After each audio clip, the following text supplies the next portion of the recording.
Добар ден и од мене.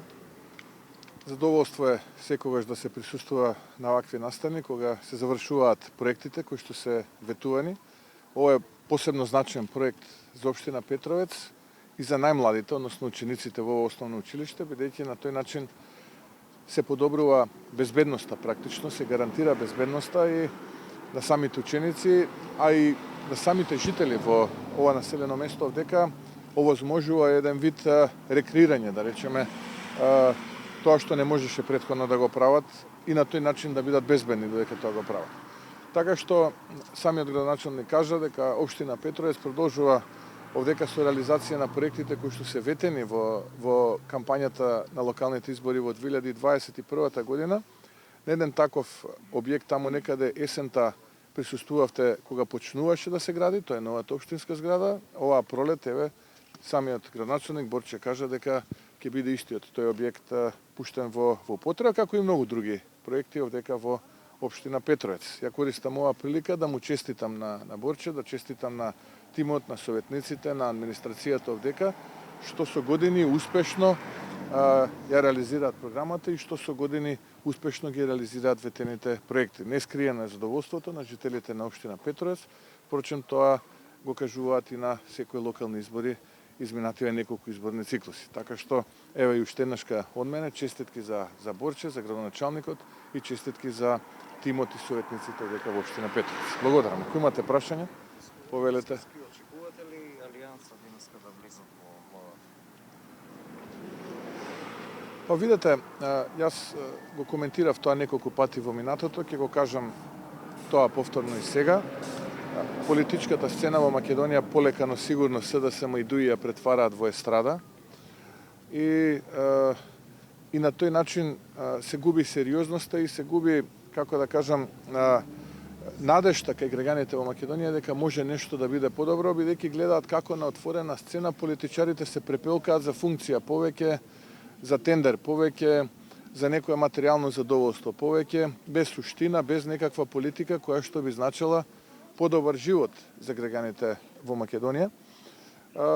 Дали Алијанса ќе влезе или нема да влезе во владата, тоа е, предпоставувам, одлука на раководството на Алијанса за албанците, одлука на коалицијата СДСМ ДУИ. И јас тука не би можел што да додадам, само да кажам дека за 10 месеци колку што имаат пред нив во овој состав оваа влада, еве под услов и да нема предвремени парламентарни избори, јас не очекувам нешто повеќе да се промени, напротив, работите ќе бидат се полоши. Ќе имаме неколкумина побогати политичари кои што ќе бидат носители на функции сега од редот на Алијанса за албанците, а народот буквално нема да добие ништо. Но често пати во политиката треба да барате малку и филозофија и социологија. Јас би сакал, еве, ова што денеска се случува да го изедначам со една убава игра, тоа е шахот. Во шахот, знаете, не е суштината да дадете шах, туку во шахот суштината е да дадете мат. Набргу денеска ќе бидеме сведоци на еден таков мат, кој што ќе го добие оваа влада на ДУИ, поддржана од СДСМ и сега засилена со неколкумина политичари кои што гледаат како да бидат малку побогати во наредните 10 месеци на грбот на граѓаните. Господине Мицковски, околу случајот Пендиков, ако може на прашање само да се надоврзам на ова околу Алијанса, дали тоа значи дека пропаѓаат сите планови ваши за предвремени избори со оглед на тоа што кажете, ако нема во мај веќе нема поента понатаму да се одржат, односно би дошле до редовниот? Кога зборував за избори во мај, зборував за последен период кога има логична оправданост пред граѓаните да се случат предвремени парламентарни избори. Затоа што следниот термин би бил есен. И сега вие ако организирате предвремени парламентарни избори во есен, еве тоа да речеме да биде октомври-ноември, а неколку месеци потоа се претседателските избори, се поставува прашањето дали е тоа одговорно однесување и дали Македонија е толку богата држава да може во неколку наврати да троши десетици милиони евра за изборна кампања. Јас не мислам дека Македонија во услови на ваква криза може да си дозволи за неколку месеци да имаме два изборни круга кои што ќе потрошат неколку десетици милиони евра народни пари, од една страна, од друга страна стопанството и граѓаните да бидат со месеци држани во грч. Затоа реков, логичен термин е тоа да биде во мај. Дали ќе се случи во мај, ќе видиме кога ќе дојде предлогот на Ковачевски во парламент со новиот состав на владата или со новите министри кои што ќе треба да заменат некои други министри, доколку има 61 пратеник кои што ќе го изгласат, тогаш автоматски значи дека во мај ќе немаме предвремени парламентарни избори, бидејќи оваа влада ваква каква што е, го има мнозинството. Доколку нема 61 пратеник, тогаш логиката вели дека треба веднаш потоа да одиме на предвремени парламентарни избори. Ние како ВМРО-ДПМН, јавно кажувам, сме подготвени за избори во двете дати 14 и 21 мај, да одиме на избори. Доколку направите пресметка сега што би значило тоа во број на денови, ќе дојдете до заклучок дека нема да значи техничка влада 100 дена, како што е според изборниот законник, но ние сме подготвени и на тоа. Еве, нека има и помалку денови техничка влада, само да ги спасиме граѓаните од оваа криминална и корумпирана власт, која што сега ќе биде засилена со нови неколкумина политичари кои што пледираат да станат малку побогати за неколку месеци од денеска на грбот на граѓаните. Ме разбирате, тоа е суштината.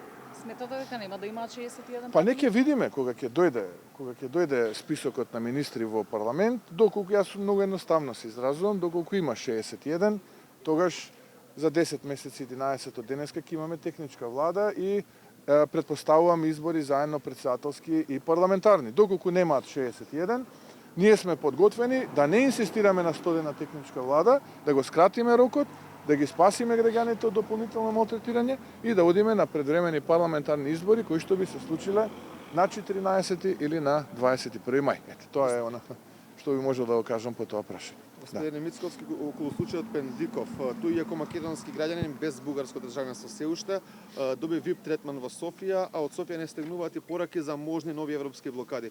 Како Македонија се доведе во оваа состојба според вас?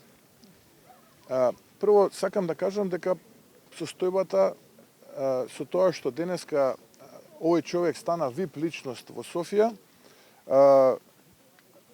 дава одговор дека целата оваа ситуација е политизирана. Но јас кога би бил бугарски државјанин, бугарин, и кога ќе го видам Пендиков дека е VIP личност, односно ужива поголеми права од мене, би се застрамил од раководството на мојата држава. А тоа е во случајот, за жал, се уште техничко раководство таму по не знам кој пат. Но и би се застрамил од политичарите во мојата држава кои што даваат поддршка на тој човек кој што воопшто и не го познаваат. А доколку се потруделе да дознаат нешто повеќе за тој човек, ќе дознале дека тој заслужува се само не VIP третман. И ќе дошле до заклучокот дека станува збор за човек кој што не ужива никаков углед во средината во која што е растен. И ако малку повеќе се распрашале, ќе ја дознаеле вистинската причина зошто се случил тој инцидент. Но за жал, тие одлучија политичарите во Софија да го политизираат, мислејќи дека тоа ќе им донесе некој поен плюс во изборната кампања. Но мислам дека контраефект ќе добијат, односно на голем број потенцијални гласачи, ќе им се згади ова однесување на политичарите во официјална Софија, односно во Бугарија. Бидејќи тој човек, ќе повторам, заслужува се, само не VIP третман. Јас познавам многу мои колеги од универзитетот техничкиот во Софија, многу луѓе познавам од бизнисот во соседна Бугарија, кои што имаат поголеми и многу поголеми предиспозиции од овој човек да бидат VIP третирани. Но за жал тие се, како што гледате, игнорирани од бугарските политичари, затоа што тие одлучиле да прават политика наспроти изборите и изборната кампања која што ќе се случи во Бугарија таму некаде на почетокот на април месец оваа година. Тоа е оној објективен дел. Сега субјективниот, тоа се овие нашиве кои што имаат свитка на кичма, кои што коленичат и кои што дозволуваат се да им се каже и да се навреди македонскиот народ и да се навреди македонската држава затоа што се длабоко инволвирани во криминални и коруптивни скандали. Тоа е суштината. И затоа, кога зборуваме за предвремени парламентарни избори, велиме дека колку побрзо овие луѓе ќе заминат од политичката сцена, толку побрзо ќе тргне на Македонија. Се додека овие луѓе се таму, се додека сме сведоци на свитка на кичма, се дека сме сведоци на вакви естрадни гимнастики во политиката. За жал, Македонија ќе назадува, народот ќе ни се одселува, децата ќе ни се отпишуваат од училиште и Македонија ќе ни се празни.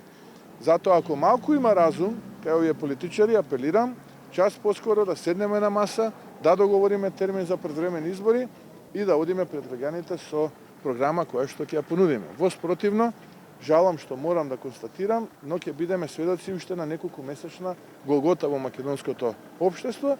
За секој еден ден поминат на овие луѓе таму каде што се, ќе ни требаат неколку дена да ја нормализираме ситуацијата кога ќе ја превземеме владата да ја ръководи. Ако ме велите богатење на политичарите на грбот на граѓаните, по тој аспект треба да ме прашам ваш коментар за состојбата на јавниот и државниот долг. Пошто очигледно дека тие пари мора да ги влечат од некаде. Напиша вчера еден статус на социјалните медиуми. Оваа влада за 5 години, почнувајќи од 1 јануари 2018-та, завршувајќи со 31 декември 2022-та, значи 18-та, 19-та, 21-та, 20 како му доаѓа, се извинувам, 18-та, 19-та, 20-та, 21-та и 22 година, тоа се 5 години. За 5 години успеа да ја задолжат Македонија повеќе отколку претходните влади во 14 години. Сега намерно не ја споменувам владата само на ВМРО-ДПМН, за да не излезе дека зборуваме само за ВМРО-ДПМН. Еве во периодот од 2003-та, 1 јануари, до таму 2006-та, додека се формираше владата на ВМРО-ДПМН, беше влада на СДСМ. Различни премиери во тој период, затоа го опфаќам периодот од 1 јануари 2003-та до 31 декември 2016-та. Значи, 3 пати, речиси 3 пати пократок период, а помало задолжување наспроти оваа влада. И ќе ве подсетам, тоа е период кога излеговме од татковинската војна, тоа е период кога излеговме од две огромни кризи, тоа се должничко-доверителската криза и финансиската криза, светски кризи, кои според сите експерти велат дека биле многу со пострашен ефект во економијата од ковид пандемијата. Значи, во еден така сложен период, задолжувањето на грбот на граѓаните било помало, отколку што го направи оваа влада за 3 пати пократок временски период. Одговорот на тоа прашање е, дали вие гледате километар автопат? Не гледате. Дали вие гледате некои нови проекти кои што се прават? Не ги гледате. Дали е задоволен бизнисот? Не е задоволен. Каде отиште парите? Ги украле. Многу едноставно. Ако ми дозволите уште едно прашање, секојдневно од власта ве обвинуваат дека сте антиевропска партија, а доколку каква алтернатива вие би понудиле ако не се случат уставните измени, како би ги продолжиле евроинтеграцијата? Па, видете, дали тие не обвинуваат нас за антиевропска партија или проевропска партија, и не е тоа некаков репер, затоа што тоа е, како да ви кажам, луѓето кои што имаат најмалку кредибилитет да се повикуваат на европски вредности, да вас ве нарекуваат анти или проевропски. Јас тука би ги повикал луѓето кои што навистина се во европските институции да се произнесат за тоа прашање, дали за нив, да речеме, еве постапката за избор на јавниот обвинител во одделението за организиран криминал е европска и е според сите европски теркови, дали се задоволни од реформите во судството, во владењето на правото во Македонија, дали се задоволни од бизнис климата во Македонија, еве да ги прашаат, да речеме, инвеститорите кои што доаѓаат од земјите членки на Европската унија, кои што секоја година се подолу и подолу се со оценката за односот со владата во однос на бизнис климата во Македонија, дали е тоа проевропска, дали имаме, да речеме, некој универзитет во првите 500, па да речеме, еве, имаат европска политика во образованието, дали во здравството имаме европска политика. Еве, јас тоа би сакал да го заокружам како теза, во однос, како контратеза на нивната теза. И за мене, кога ќе ме обвини, да речеме, Али Ахмет или Артан Груби, така како што ме винува, е комплимент. Тоа значи дека сум над правиот пат. Ви благодарам.